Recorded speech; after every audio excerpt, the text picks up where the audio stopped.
Hello students, this video is presented to you by BSCS Sophia सशक्त। Students, last video में हमने पढ़ा था रेस्पिरेशन का जो एक्सटर्नल मैकेनिज्म था हमने वो पढ़ा था। उसके अंदर मैंने आपको ब्रीथिंग समझाया था और ये बताया था कि किस तरीके से हमारी नोज़ के through air rich in oxygen अंदर आती है और ट्रेवल करती हुई हमारे लंग्स के अंदर जो ब्रोंकाई है, ब्रोंक्यूल्स है, सारी चीज़ें आपको लास्ट वीडियो में पता लग जाएंगी।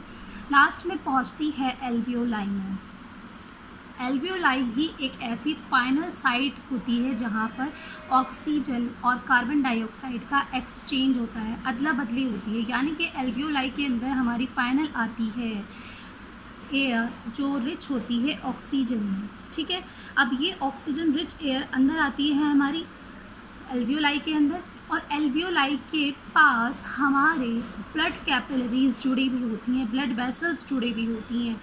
वो ब्लड वेसल्स इसलिए जुड़ी हुई होती हैं ताकि वो एब्जॉर्ब कर सके ऑक्सीजन को, है ना। और मैंने आपको ये बताया था, और कार्बन डाइऑक्साइड को ब्लड वेसल के थ्रू ही एल्वियोलाई में दे दिया जाता है, ताकि जब एक्सहेल हो, तब जब सांस बाहर निकाली जाए तो उसके अंदर जो एयर होगी वो कार्बन डाइऑक्साइड होगी उस एयर के अंदर, और उसको एक्सहेल करके नोज़ के थ्रू बाहर निकाल दिया जाए।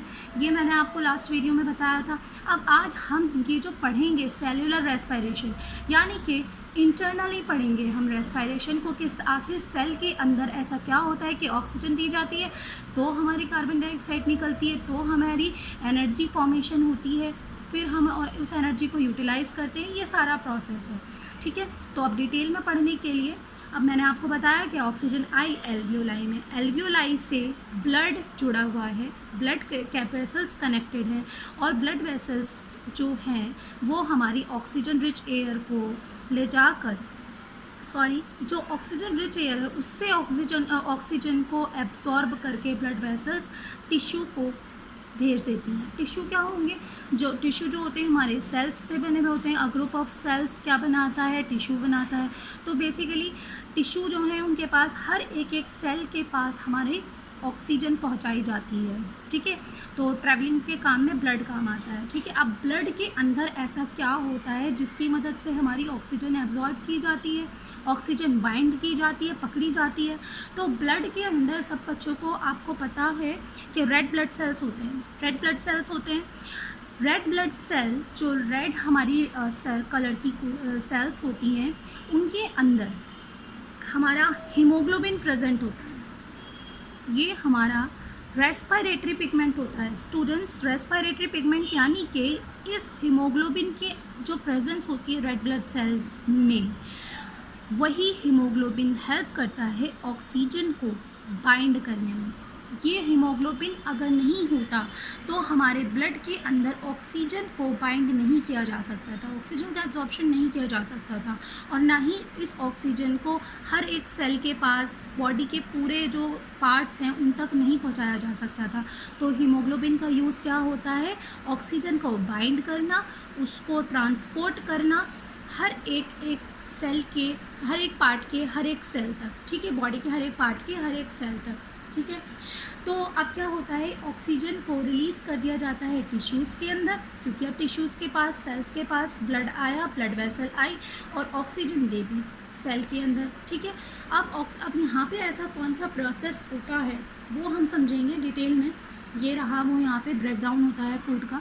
लेकिन अब क्या होता है, बदले में जब ऑक्सीजन पहुँच गई है सेल्स के पास, टिश्यूज़ के पास, तो अब बदले में कार्बन डाइऑक्साइड हमारी निकलती है। हमें सबको यही बताया है मैंने आपको कि कार्बन डाइऑक्साइड रिलीज़ होती है। तो अब हमारी टिश्यूज़ जो होते हैं बदले में कार्बन डाइऑक्साइड देते हैं। स्टूडेंट्स, एक इम्पॉर्टेंट चीज़ है यहाँ पे, ऑक्सीजन सॉल्यूबल नहीं होती है हमारी,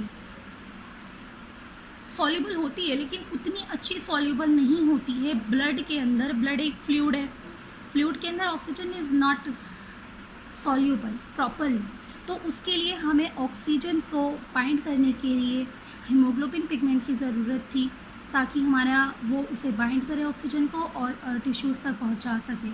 लेकिन बदले में जब कार्बन डाइऑक्साइड ब्लड को दी जाती है टिश्यूज़ के द्वारा, जब कार्बन डाइऑक्साइड ब्लड वेसल्स को दी जाती है तो वहाँ पे किसी पिगमेंट की ज़रूरत नहीं होती है हमें कि कोई कार्बन डाइऑक्साइड को बाइंड करे और फिर एल्वियोलाई तक पहुँचाया जाए, नहीं। हमारा जो ब्लड होता है उसके अंदर कार्बन डाइऑक्साइड डिज़ोल्व हो जाती है, सॉल्यूबल हो जाती है, घुलनशील यानी घुल जाती है, ठीक है। तो 20 से 25% ज़्यादा ऑक्सीजन से ज़्यादा सॉल्यूबल होती है कार्बन डाइऑक्साइड फ्लूइड के अंदर, ब्लड के अंदर, ठीक है। तो अब इसे डिज़ोल्व किया गया ब्लड के अंदर, ब्लड एक फ्लूइड है, डिज़ोल्व हो गई, सॉल्यूबल हो गई और अब एल्वियोलाई में इसे दे दिया जाता है और एल्वियोलर सैक के थ्रू नोज से होते हुए ये हमारी कार्बन डाइऑक्साइड रिलीज़ कर दी जाती है। अब मैं आपको स्टूडेंट ये बताऊंगी कि जो हमारी ऑक्सीजन आती है सेल्स के पास, अब सेल में ऐसा क्या होता है जिसकी वजह से हमारी एनर्जी बनती है वो देखेंगे और कार्बन डाइऑक्साइड फॉर्मेशन होता है। तो ये है इम्पॉर्टेंट रिएक्शन जो हमारा होता है। ऑक्सीजन आई सेल के पास, एक सेल के पास, सेल का स्ट्रक्चर आपने क्लास 9th में पढ़ा होगा, the unit of life chapter है सेल का। साइटोप्लाज्म, ये सेल मतलब मेम्ब्रेन होती है, प्लाज्मा मेम्ब्रेन, ये हमारे सेल साइटोप्लाज्म होता है, न्यूक्लियस होता है, ऊपर से देखेंगे भी।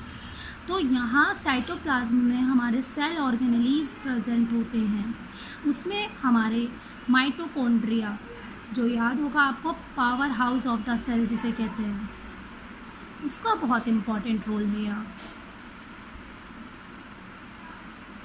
क्या होता है, ऑक्सीजन आई फूड के साथ कंबाइन हुई, उसे ब्रेक किया और यहाँ पे फॉर्म क्या बना, कार्बन डाइऑक्साइड, वाटर और एनर्जी बनी, ठीक है स्टूडेंट्स। अब क्या होता है सेल के अंदर देखते हैं, ठीक है। सेल के अंदर ऑक्सीजन आ चुकी है, ऑक्सीजन और ये रहा ग्लूकोज, जो फाइनल सब्सटेंस, फाइनल फूड जो हमारे पास पहुंचता है डाइजेशन के बाद, ये वो फूड है, ठीक है। ये न्यूट्रिएंट है हमारा ग्लूकोज। अब ऑक्सीजन और ग्लूकोज कंबाइन होंगे, क्या होगा, ग्लाइकोलिसिस का प्रोसेस होगा। ग्लाइकोलिसिस कहाँ पर होता है, साइटोप्लाज्म के अंदर, वहाँ पे ग्लूकोज ब्रेक डाउन होता है, ठीक है। ऑक्सीडेशन वाला रिएक्शन था, समझाया था आपको, प्रीवियस वीडियो ज़रूर देखिएगा। और कार्बन डाइऑक्साइड रिलीज़ होती है, वाटर रिलीज़ होता है और एनर्जी रिलीज़ होती है, ठीक है। ये प्रोसेस समझ में आ गया क्या होता है। अब जो ये एनर्जी बनती है, ऐसा नहीं होता है स्टूडेंट्स कि हमने खाना खाया और फ़ौरन ही हमें जब ही हमें एनर्जी मिलेगी।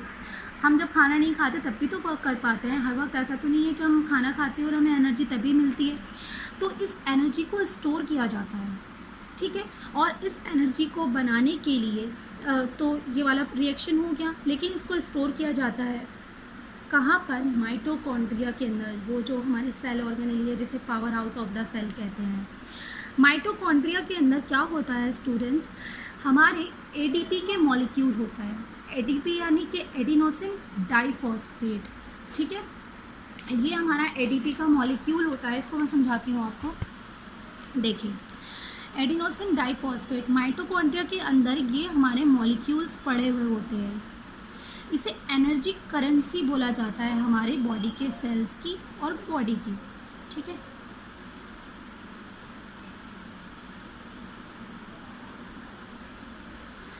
जब हमारी एनर्जी फाइनल बन जाती है, ठीक है, फाइनल हमारी एनर्जी बन गई है जो कि हमने यहाँ पर देखी थी, देखो इधर